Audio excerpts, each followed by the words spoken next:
Chapter 1. The Girl from the Storm. The storm came down from the moors like a living thing, howling, wild and merciless. The night sky was a black sea of thunderclouds, and lightning split the horizon in violent flashes that lit up the hills like pale bones. Eliza Marin pulled her threadbare cloak tighter around her shoulders and kept walking. Her boots were soaked through, the hem of her plain dress heavy with mud, and every gust of wind tore at her hair like it wanted to rip it from her scalp. But she didn't stop. She couldn't. Ahead, half hidden by the mist, loomed the silhouette of Blackthorn Hall, her destination, and, if fortune would have it, her salvation. The carriage driver had refused to take her farther than the crossroads. "No man with sense goes near that place after dark, miss," he'd muttered, crossing himself. "They say the lord of the house hasn't smiled since his bride left him at the altar." Eliza had smiled grimly at that. Then perhaps he simply needs someone who doesn't flinch at ghosts. Now, standing before the iron gates, she wasn't quite so certain of her own courage. The gates were twisted iron, their filigree patterns rusted and cold to the touch. Beyond them, the manor rose from the dark like a thing carved from shadow, vast, ancient, and magnificent in its decay. Windows glowed dimly in a few upper rooms, their light warped by rain. Eliza lifted the latch. It groaned open with a scream of metal. She stepped through, her boots squelching on the overgrown path. When she finally reached the heavy oak doors, she lifted the knocker, a lion's head, weathered and black, and struck it 3 times. The echo rolled through the hall inside. For a moment, there was nothing but wind and thunder. Then, footsteps. The door opened. A man stood there, tall and broad-shouldered,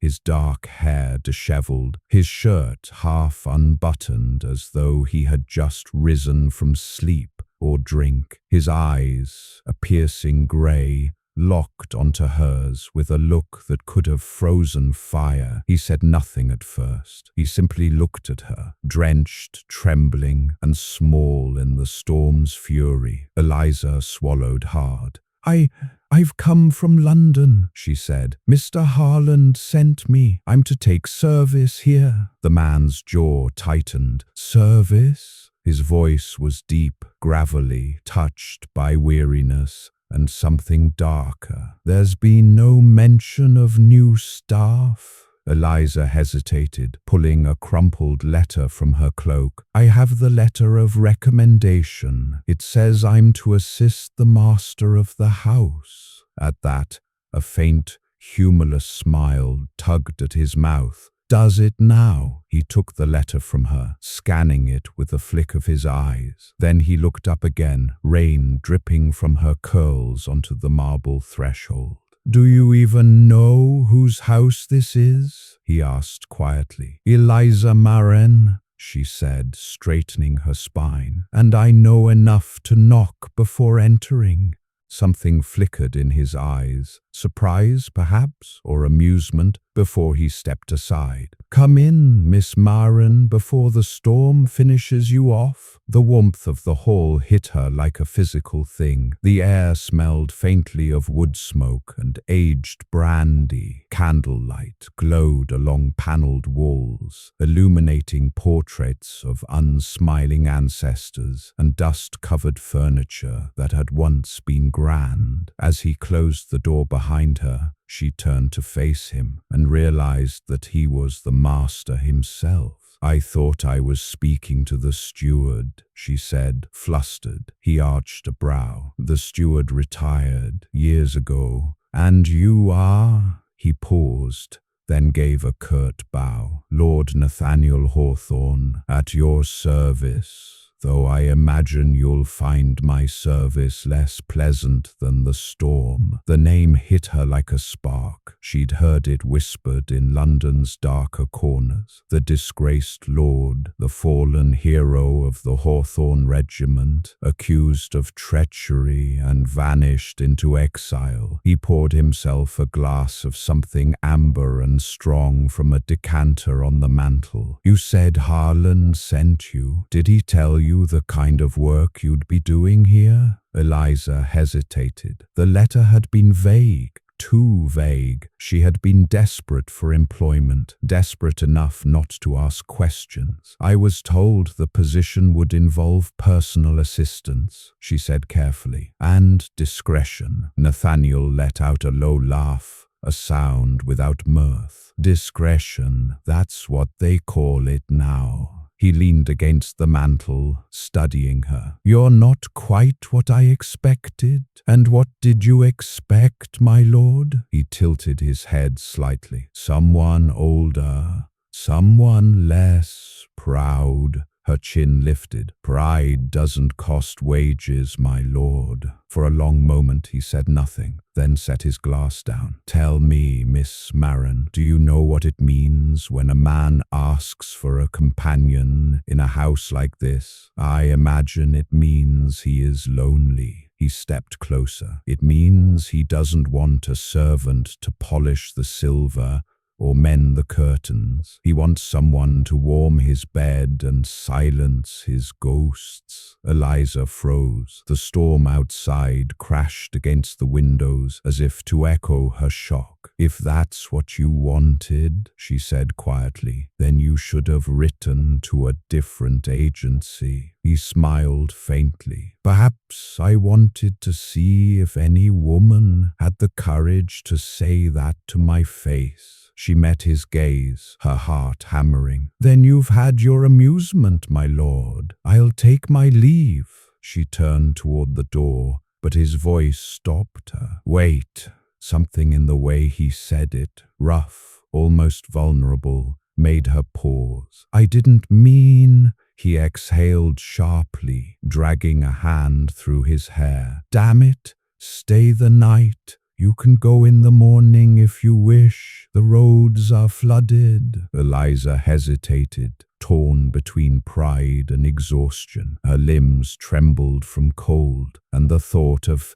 the endless moor in the dark made her shiver. "Just for the night, then," she said. He nodded, gesturing to a servant who appeared from the shadows, a stooped man in his 50s. "Thomas, see that Miss Marin is given a room, one of the east chambers." Thomas inclined his head. "Yes, my lord." As the servant led her up the grand staircase, Eliza glanced back once. Lord Hawthorne still stood before the fire, his face half lit by the flames. There was something in his eyes, not lust, not quite, but a kind of hunger that had nothing to do with flesh. And though she didn't yet understand why, a shiver ran down her spine that had nothing to do with the cold. The storm had not lessened. Rain lashed against the windows like claws. Eliza sat by the small fireplace in her room, trying to warm her hands. The chamber was grand but neglected.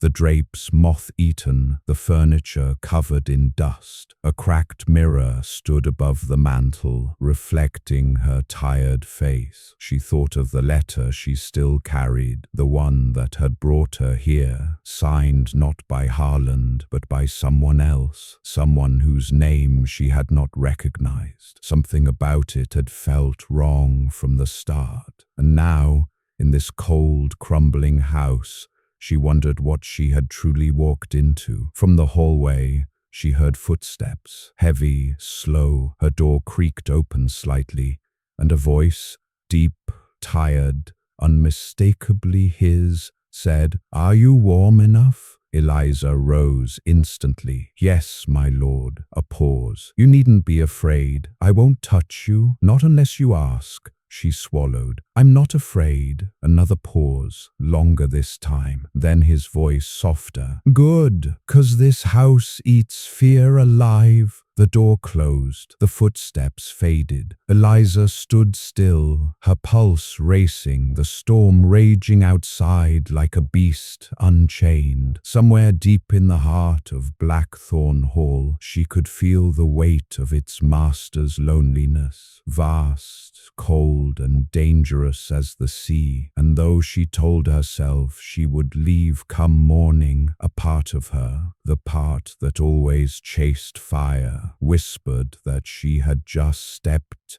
into the beginning of something she would never escape. Chapter 2. A Bargain with the Devil. The morning broke pale and cold over the moors. A grey light crept across the hills, softening the jagged shadows of the storm's wreckage. Rain still clung to the windows of Blackthorn Hall, turning the glass to rippled silver. Eliza Marin stood at the window of her chamber, arms folded, watching the mist lift. The storm had left behind a world washed clean, yet the house around her still felt heavy, steeped in silence and memory. She had hardly slept. The thunder had gone, but her mind would not still. Lord Nathaniel Hawthorne's words from the night before echoed in her skull. He wants someone to warm his bed and silence his ghosts. And the way he had looked at her, as though he were studying a flame he didn't trust himself to touch. A knock at the door broke her thoughts. "Come in," she said, hastily smoothing her hair. The door opened and the old servant, Thomas, entered with a tray. Steam rose from a teapot and the scent of warm bread filled the air. "His lordship requests your presence after breakfast," Thomas said, his voice mild but his eyes cautious. "In the library?" Eliza hesitated. "Does he often summon his servants?"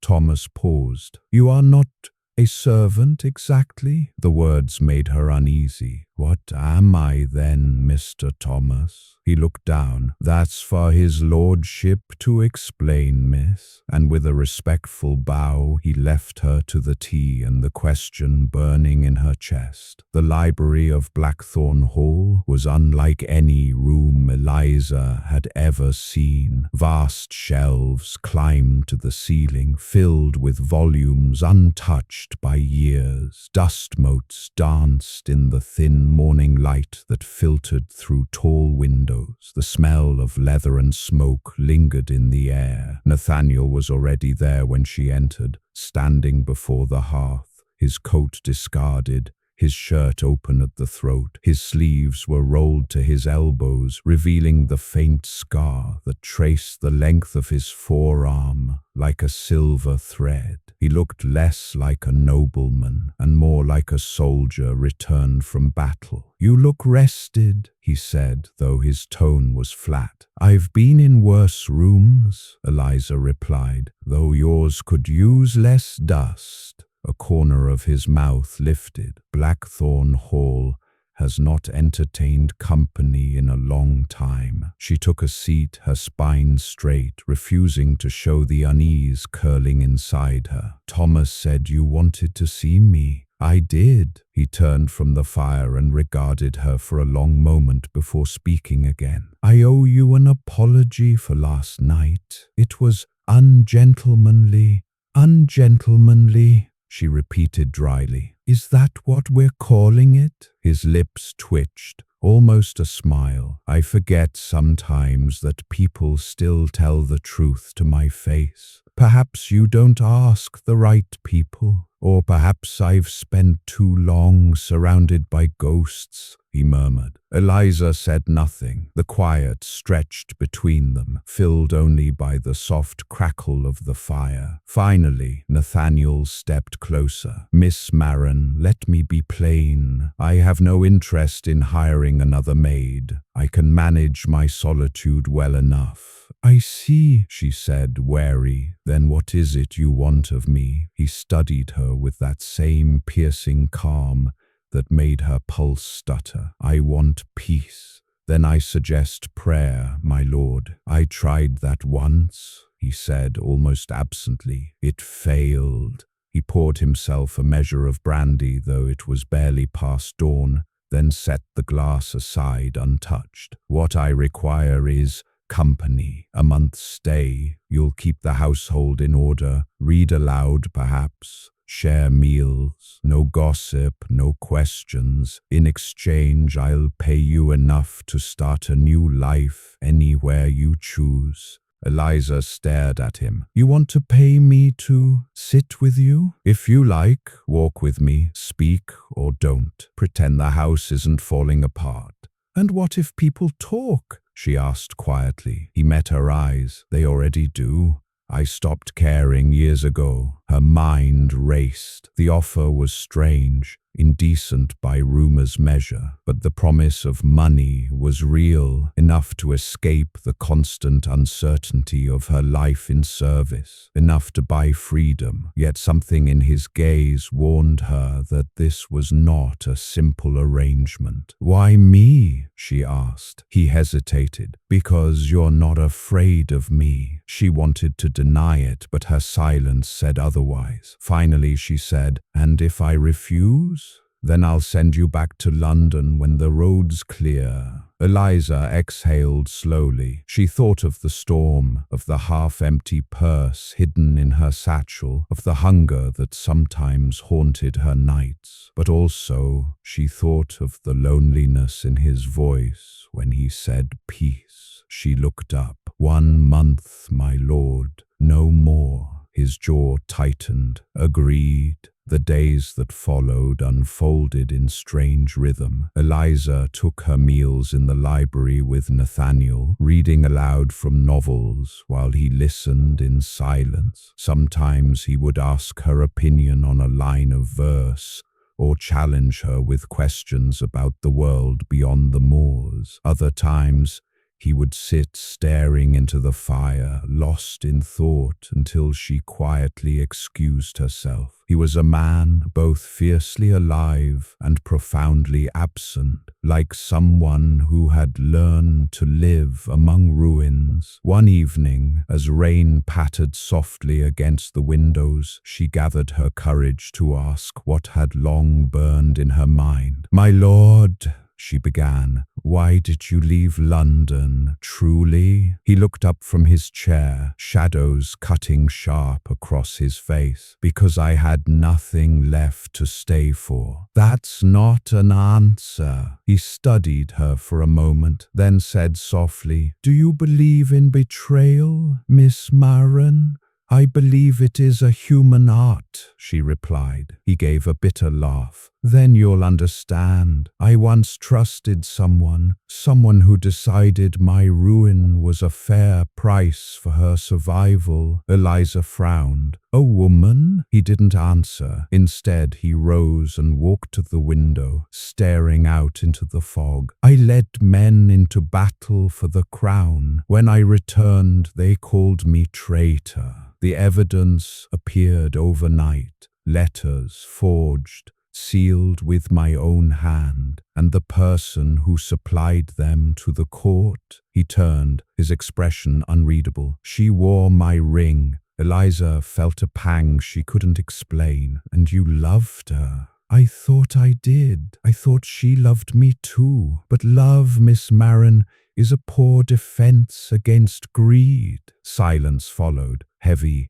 intimate. Then, without looking at her, he said, "Now, you know why I don't believe in salvation?" Eliza closed the book in her lap, her throat tight. "Then perhaps it's time you learn to believe again." His gaze flicked toward her, startled, almost angry. "And what would you know of it? Only that those who've truly been betrayed never stop longing for truth." He stared at her for a long moment, and something in his expression softened. Not much, but enough to make her heart ache. Later that night, Eliza passed the drawing room and heard music. She paused at the doorway. Nathaniel sat at the piano, his fingers moving slowly across the keys, playing a melody low and mournful. The sound filled the empty hall like smoke. He didn't see her at first. The candlelight gilded his hair and caught the glint of metal at his wrist. A soldier's bracelet, worn thin. He looked less like a lord than a man,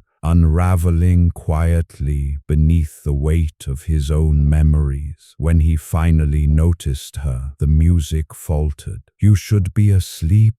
"I couldn't," she said softly. "The wind keeps howling." He gestured toward the window. "It's only the moor. It never sleeps." Eliza stepped closer. "What tune is that?" "A soldier's requiem. We used to play it after each battle. It's beautiful." "It's a curse," he said. "Once you know it, you never forget it." She hesitated, then reached out to touch the piano's edge. "Play it again." He did, and as the melody wove through the air, she felt the walls of Blackthorn Hall shift around them, less like a prison, more like a confession. When he finished, neither of them spoke for a long time. Finally, she whispered, "You're not the monster they say you are." He turned to her, his eyes dark with something fierce. "And what am I then? A man who's forgotten how to live?"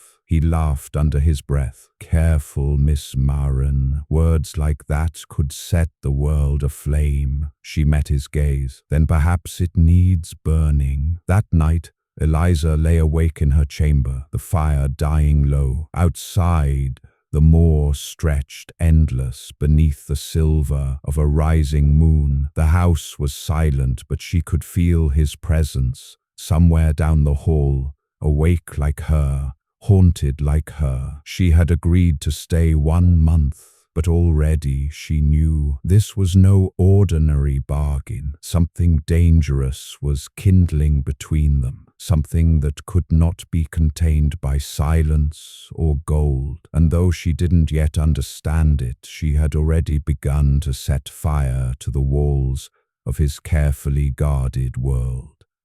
Chapter 3. The Ghosts of Blackthorn Hall. Blackthorn Hall woke each morning like an old creature reluctant to stir. The walls creaked with age, the hearths sighed as fires were coaxed to life, and the wind whispered through the long corridors as though remembering better days. For Eliza, the rhythm of the house had become strangely familiar. Reading aloud in the mornings, tending to small tasks in the afternoon, supper by the fire in the library where Lord Hawthorne often sat in silence, staring into the flames as if waiting for them to speak. And yet, despite the growing comfort of routine, something about the house unsettled her. At night she would wake to faint footsteps above her chamber, footsteps when no one lived on the upper floor. Once she'd found a candle burned down to its stub in the corridor, though she hadn't lit it. And always,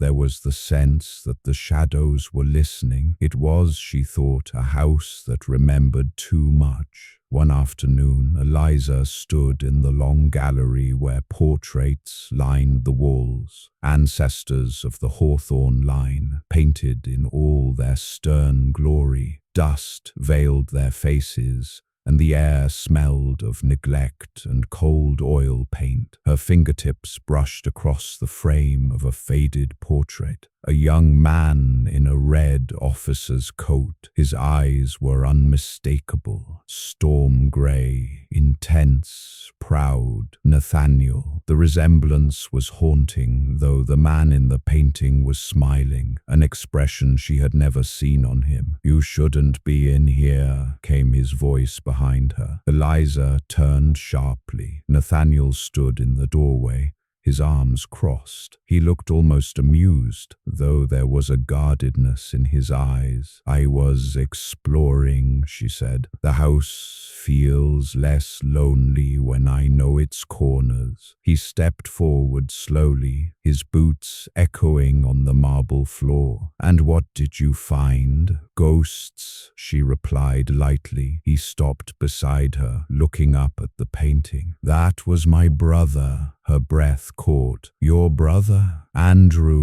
he said softly. "He died at Inkerman, cannon fire." "I'm sorry," she murmured. He nodded once, eyes fixed on the portrait. "He was the golden one, my father's pride, my mother's comfort. I was the second son, the shadow that followed him."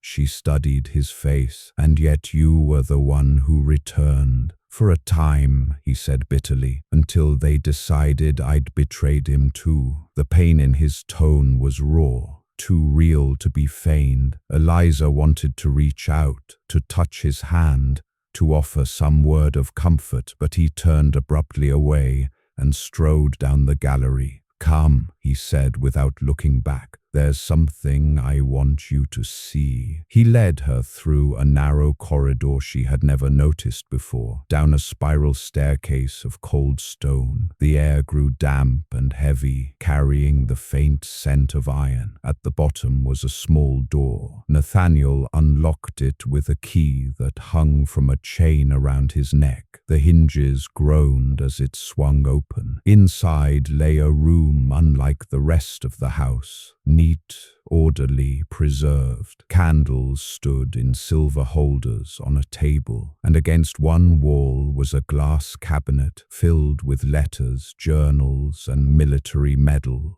"This was my study once," he said quietly, "before everything fell apart." Eliza stepped inside, drawn to the cabinet. Through the glass she saw rows of envelopes sealed with red wax, their edges yellowed with age. "Letters from the war?" she asked. He nodded. "Every one of them written by me, or rather, supposedly by me." Her brow furrowed. "Supposedly? They were used as evidence against me," he said. "Letters I never wrote, confessing to treason, to espionage, to crimes I didn't commit. My signature forged, my seal stolen." She stared at him. "And the person who gave them to the court," he cut her off, his voice low, "was Lady Celeste Pembroke."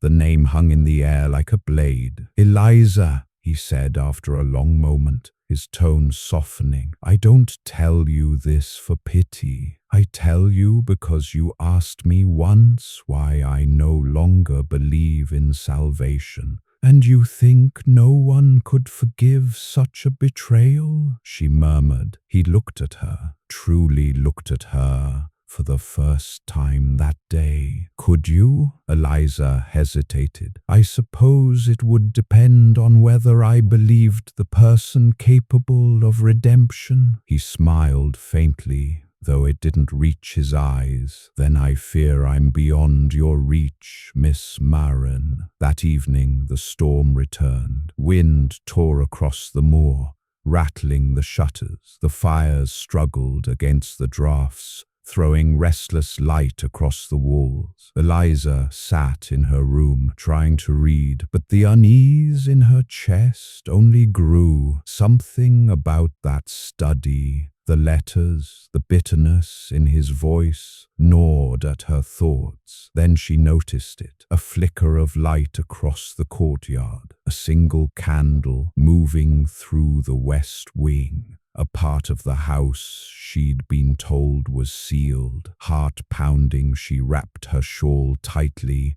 and stepped into the corridor. The candlelight vanished, but she followed where it had been, down a hall lined with faded tapestries, past broken doors, until she reached a locked one at the very end. She hesitated. Then, curiosity outweighing fear, she pressed her palm against the handle. It gave way with a reluctant creak. The room beyond was draped in white sheets. Moonlight spilled through a cracked window, silvering the dust that swirled in the air. And there, above the cold fireplace, hung a portrait, a woman pale and perfect with golden hair and eyes like polished amber, Lady Celeste Pembroke. Eliza felt a strange chill crawl down her spine. The woman's beauty was breathtaking, but there was cruelty in the painted smile, a kind of triumph that mocked whoever stood before it. She moved closer. The nameplate beneath the frame gleamed faintly. Lady of Hawthorne. The title had been painted and then scratched out.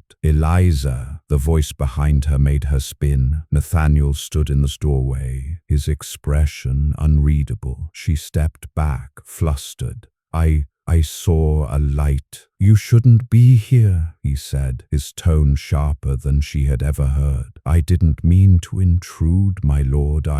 His gaze flicked at the portrait, and something like fury crossed his face. This room is locked for a reason. I was curious, she said quietly. That's all.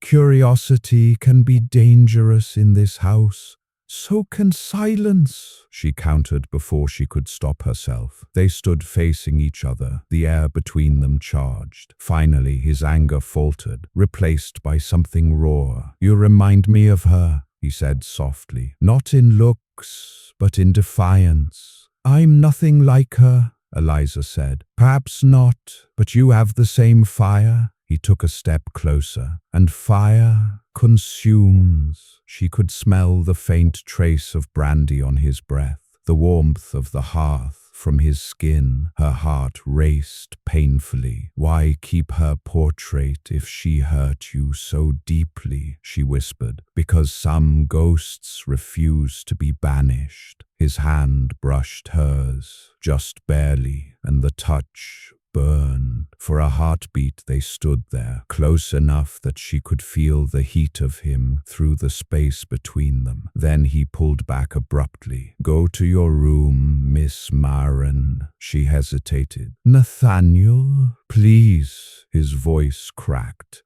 Just slightly. She turned and left, her pulse unsteady, her thoughts a storm of their own. Later that night, unable to sleep, Eliza returned to the window. Across the courtyard, a light still glowed faintly in the west wing. His light, and she knew, as surely as she knew her own name, that she had touched something dangerous inside him, something buried beneath years of guilt and grief. She had come to Blackthorn Hall as a stranger. Now she was a spark in its ashes, and the ghosts that haunted its master were beginning to wake. Chapter 4. Fire Beneath the Ashes. For several days after the incident in the West Wing, an unspoken tension hummed through Blackthorn Hall. Nathaniel kept mostly to his study. Eliza, torn between guilt and defiance, found herself lingering by doors she dared not open, listening for footsteps that never came. The house seemed to sense their distance. The silence grew thicker, heavier, as if the very air disapproved of restraint. But the Moors do not tolerate stillness for long. On the fifth morning, Thomas entered the library carrying a sealed envelope. A visitor has arrived, my lord, he said. Nathaniel looked up sharply. At this hour? Captain Edmund Vale. He insists on seeing you. Eliza, sitting nearby with a book, felt a chill crawl up her neck at the name. She had heard it whispered in London. Vale, soldier turned politician, charming as sunlight and twice as dangerous. Nathaniel's jaw clenched. Show him in. Moments later, a tall man swept into the room, all elegance and poise,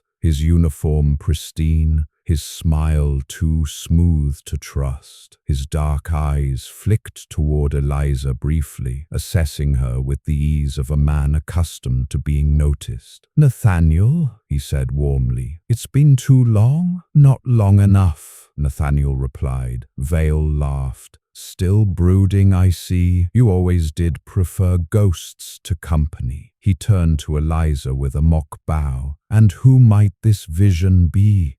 Surely not one of your servants, too fine for that? Eliza rose, spine straight. Miss Eliza Marin, I assist Lord Hawthorne. Assist, Vale repeated with a hint of mischief. How very intriguing. Nathaniel's tone was ice. You said you had business, Vale. Speak it. Ah, straight to it. Vale drew a folded paper from his coat and placed it on the table. I've come bearing good news. The inquiry into your regiment's conduct has reopened. New evidence may clear your name. Nathaniel's eyes narrowed. And why, after all these years, would you take an interest? Because I owe it to an old comrade, Vale said smoothly, and because the government dislikes unsolved scandals. Eliza watched the exchange closely. Vale's smile never reached his eyes. It was the smile of a man who moved people like chess pieces. When he turned that smile on her, she felt the faintest tremor of dread. After Vale left that afternoon, Nathaniel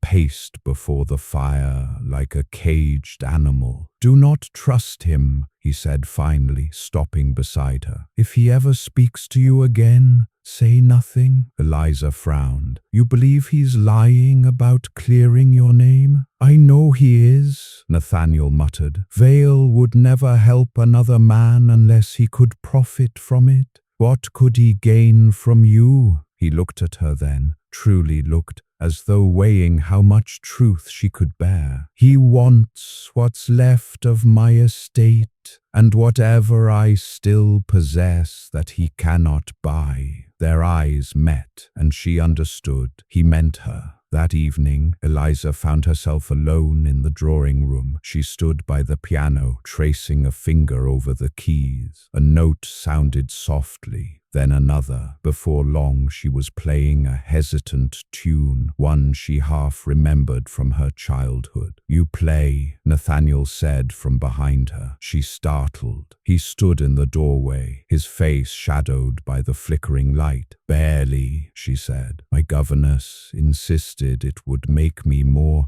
marriageable. And did it? No, she said dryly. Turns out men prefer silence. A flicker of a smile crossed his lips. Then they were fools. He came closer, resting a hand on the piano. Continue. Her fingers trembled, but she obeyed. The melody grew steadier. Nathaniel's gaze softened as he watched her. The rigid soldier replaced by a man momentarily at peace. When the last note faded, she whispered, "Why does he hate you?" "Vale," he sighed, "because once I had everything he wanted, and someone he couldn't have. Lady Celeste," she guessed. He didn't deny it. She was promised to me, but Vale coveted her. When the chance came to ruin me, she helped him. Eliza's chest tightened. Then why invite him here? I didn't. He invited himself. He turned toward her, his expression raw. Do you think me a fool, Miss Marin, that I don't know why he came, or why you look at him as though you recognize his name? The question struck like a whip. I only know what I've heard. And what have you heard? That Captain Vale's charm is a mask, that he destroys what he cannot possess. Then be careful, Nathaniel said softly. He may think you worth possessing. Days passed. The storm returned. Fiercer than before, Vale remained in the district, sending messages to the hall, each more persistent than the last. Nathaniel refused them all, yet Eliza began to notice small changes. A letter missing from the study, a door left open that she swore she'd locked. One evening she found Vale waiting near the gate as she walked the path to the stables. Miss Marin, he greeted, all polished charm. Surely the master doesn't keep you locked away in that mausoleum? I serve where I'm needed, she said curtly. Ah, but do you know who you serve? He asked, stepping closer. A man accused of treason, a man who hides behind pity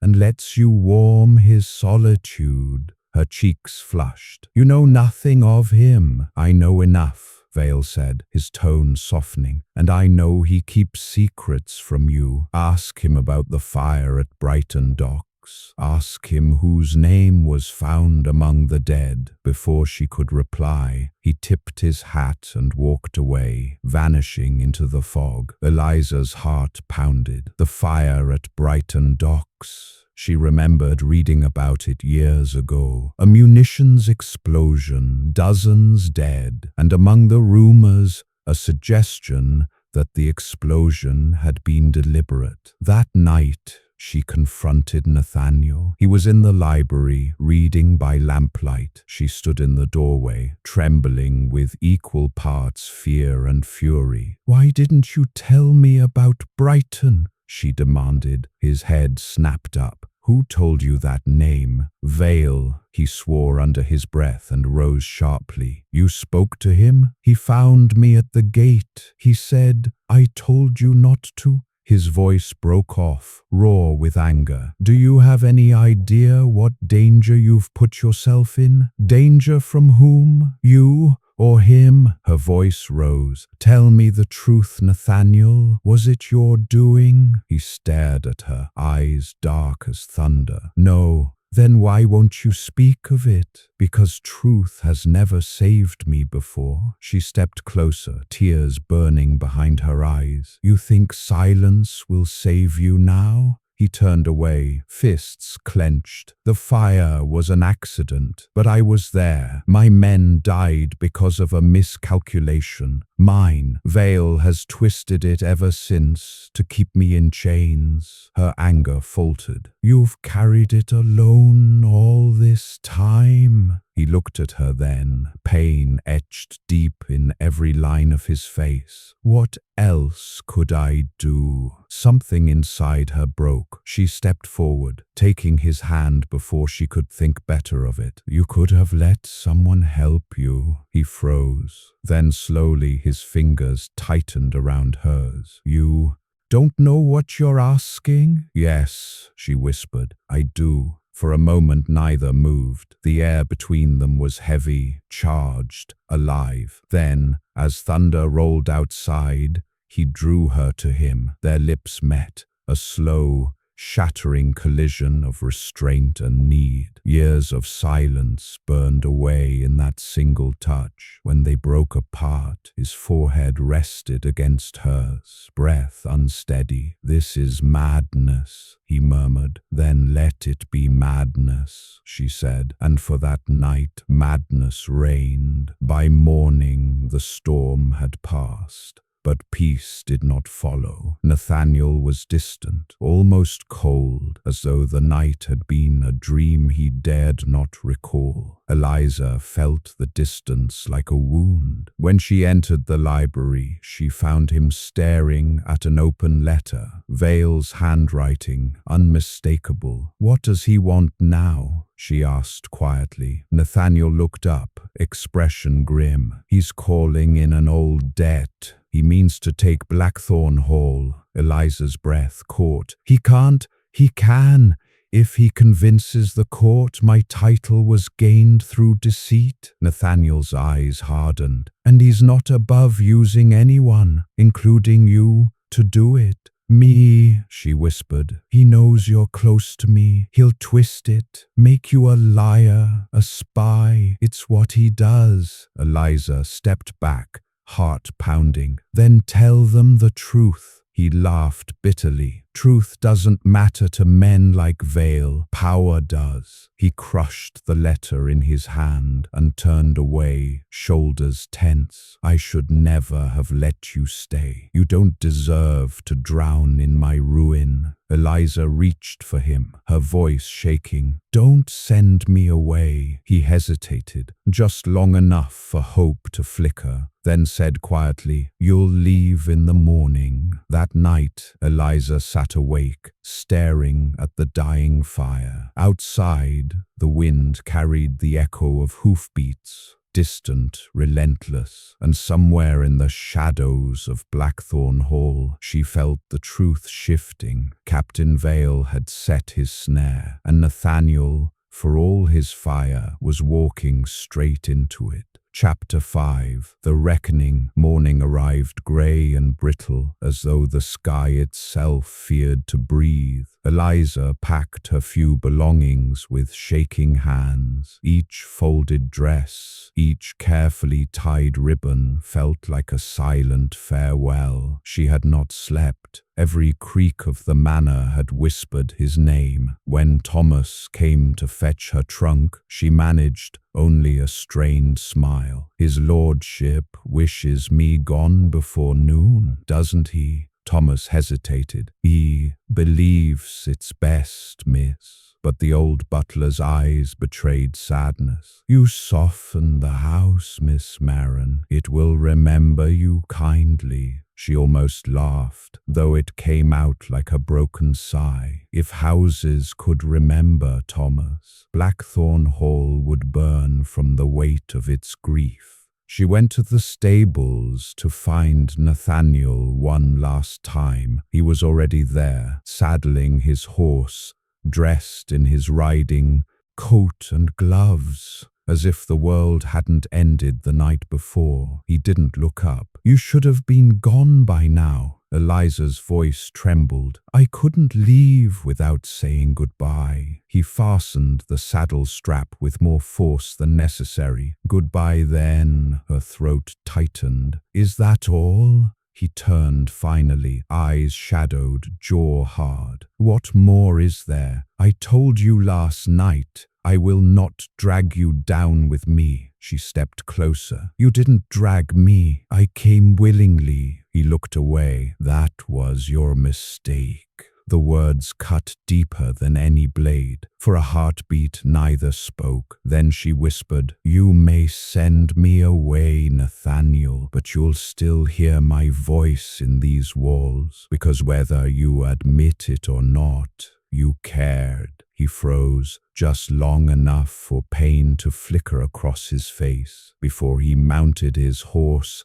and rode out into the fog without a word. By dusk, the storm had returned. The wind clawed at the windows as Eliza sat alone in the drawing room, her packed trunk at her feet. Then came a sound that made her blood run cold. The clatter of hooves and carriage wheels outside. She opened the door just as Captain Vale stepped down from his carriage, flanked by two uniformed men. Evening, Miss Maron, he said smoothly. I came to call on Lord Hawthorne, but since he's away, he let the sentence trail, his gaze sliding toward her trunk. Ah, running off so soon, she stiffened. I'm leaving by his request. Is that what he told you? Vale stepped closer, his voice lowering. Or is it because he discovered the truth? Her pulse spiked. What truth? That you were mine before you were his. Her breath caught. That's a lie. Is it?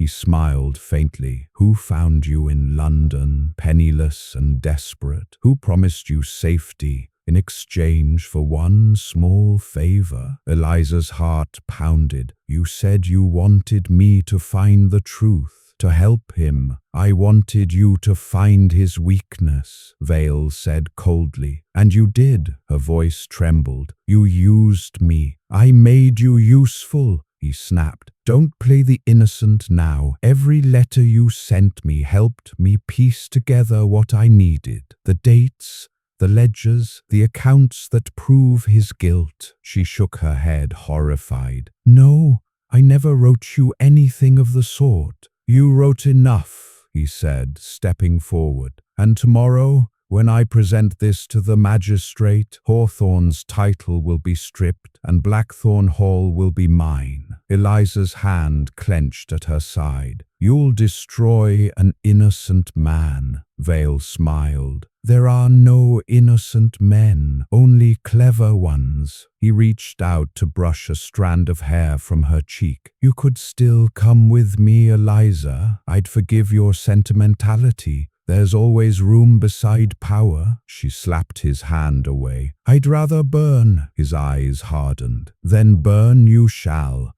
Before dawn, Nathaniel returned. His horse was slick with rain, his face pale and tight. Thomas met him at the gate. "Sir, Captain Vale was here." Nathaniel's expression darkened. "What did he want?" "He came for Miss Maron. She's gone." Nathaniel's blood ran cold. "Gone where?" "I don't know, sir. She left a letter." He snatched the paper, breaking the seal. Her handwriting swam before his eyes. "Nathaniel, forgive me. I have wronged you more deeply than you know. I thought I could help, but I have been a fool in another man's game. Vale means to destroy you. Tonight at the docks, where he hides the proof, I go to stop him, even if it costs me everything. Yours always, Eliza." He didn't hesitate. "Saddle the black mare," he ordered, "and fetch my pistol." Rain lashed the cobblestones of Whitby docks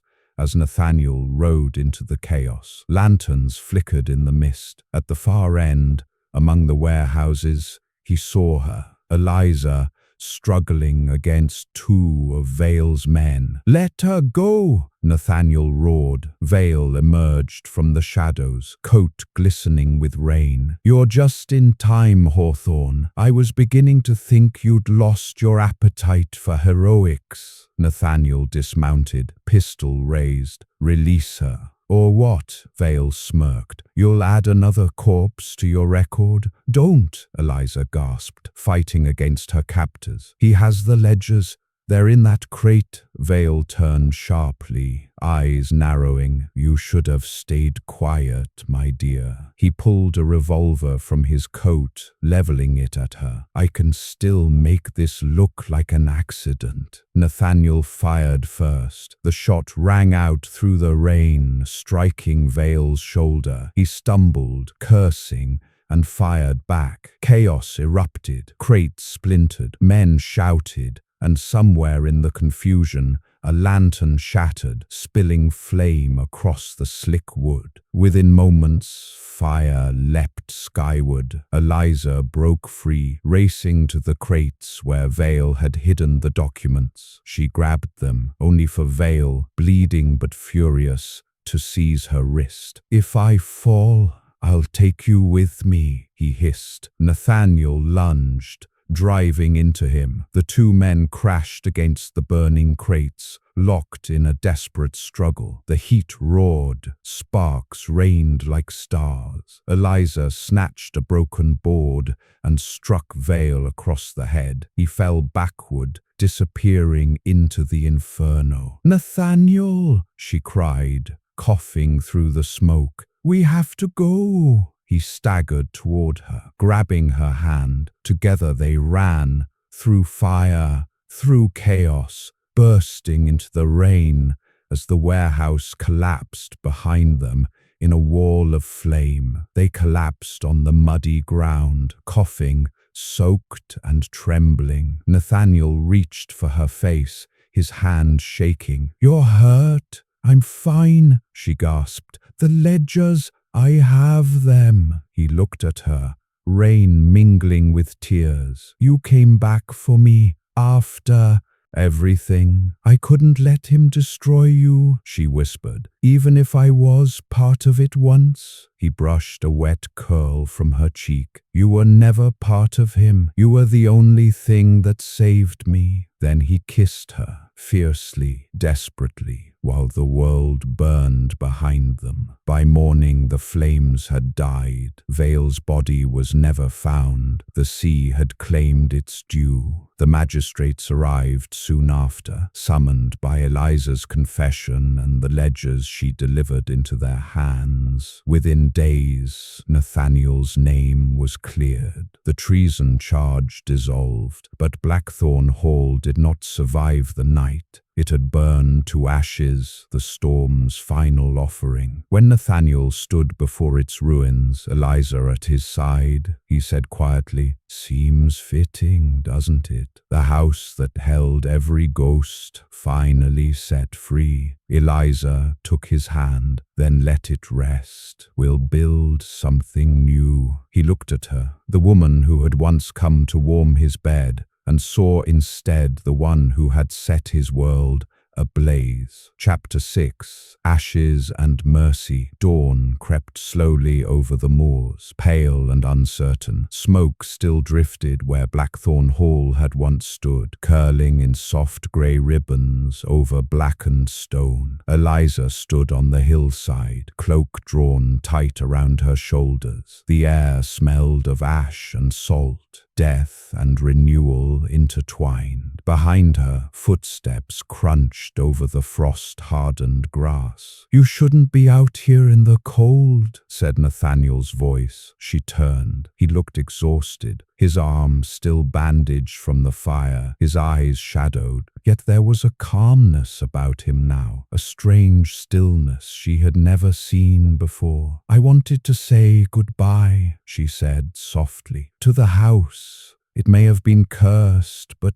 it gave me more than any home I've known." Nathaniel's gaze followed the plume of smoke. "You gave it life again for a little while." He came to stand beside her, close enough that she could feel the warmth of him through the chill air. "Thomas says the magistrate left at dawn," she said. "It's over now. Your name is cleared." He nodded slowly. Vale's ledgers did what no testimony could. Every bribe, every false account, exposed. "He'll never haunt another man." A faint smile tugged at her lips. "You've won then." He shook his head. "No, winning would mean I still had something to lose." They stood in silence for a long while. The morning wind moved through the burnt ruins, whispering through charred beams. Finally, Eliza said, "What will you do now?" "I don't know." His voice was quiet. "For 10 years I lived for revenge, or the shadow of it, and now that it's done." He looked at her then, truly looked. "Perhaps it's time to live for something else." Later that morning, Thomas approached with 2 steaming mugs of tea and a weary smile. "I've packed what's left of the silver, my lord. The villagers are already offering their hands to rebuild." Nathaniel nodded. "Not the house," he said. "Let it rest." Thomas hesitated, then inclined his head respectfully. "As you wish." When he left, Nathaniel turned to Eliza. "You should go to London. There's money enough from the estate for a new start." She frowned. "And you?" He hesitated. "I thought I might stay a while longer, help the tenants rebuild their homes. It's the least I owe them." "You'll need someone to keep you from brooding," she said lightly. He almost smiled. "Do you volunteer?" "I haven't decided," she said, though her eyes softened. "You did send me away once." He stepped closer, his voice low. "Then allow me to ask you to stay this time, not as my servant, not as my penance." He paused, emotion tightening his throat. "Stay because I cannot imagine this place without you." Her breath caught. "Nathaniel." He reached into his coat pocket and drew out a small object.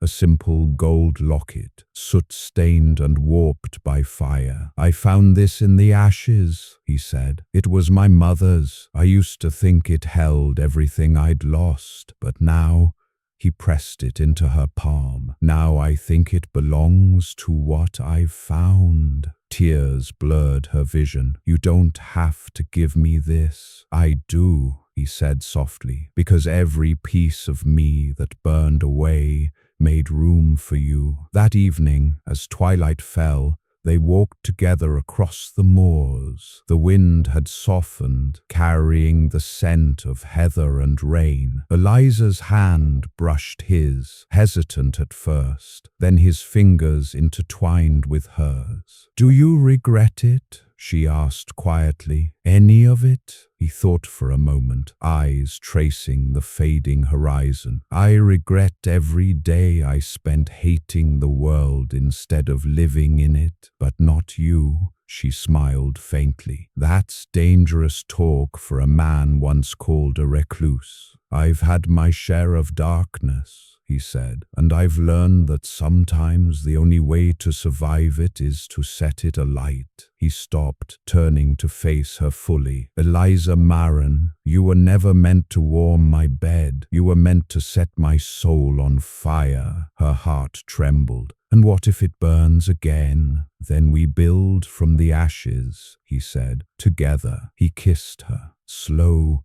sure and reverent, like a prayer whispered to the dawn. The wind rose, sweeping around them, carrying away the last traces of smoke and sorrow. In the weeks that followed, the land began to heal. Villagers returned, planting new crops, repairing cottages. Nathaniel worked beside them, his hands roughened, his heart strangely light. Eliza helped in the village school, teaching letters and songs to laughing children. Sometimes in the quiet of dusk, she would glance up to see Nathaniel watching her, and every time his gaze held the same wonder, as if he could not quite believe she was real. One evening, as spring touched the air, he joined her outside the schoolhouse. The builders arrive tomorrow, he said. I thought we'd start with the foundations. For a new house? He shook his head. For a home, she smiled softly. Yours or mine? Both, he said. And so Blackthorn Hall was reborn, not of stone and pride, but of love and mercy. Its walls rose slowly, open to light and laughter instead of shadows. Its hearth burned bright, not because a man demanded warmth, but because a woman had taught him to feel it.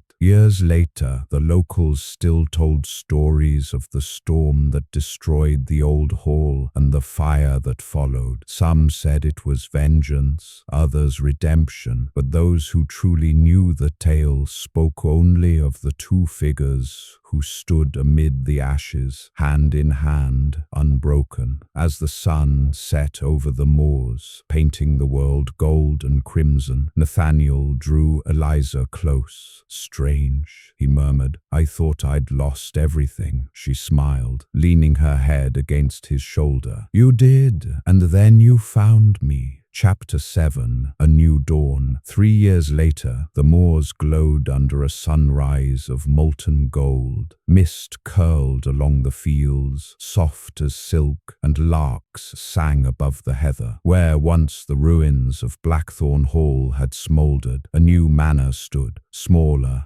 simpler, and filled with light. The stone was pale and unscarred, the windows wide, the roof steep and strong. It had no ghosts, only echoes of laughter and the scent of bread from the kitchen hearth. Inside, Eliza Hawthorne moved quietly through the sunlit hall, a bundle of wildflowers in her arms. Her gown was the color of cream, her hair loose from its pins. There was a faint smudge of flour on her cheek, the evidence of a morning spent living instead of surviving.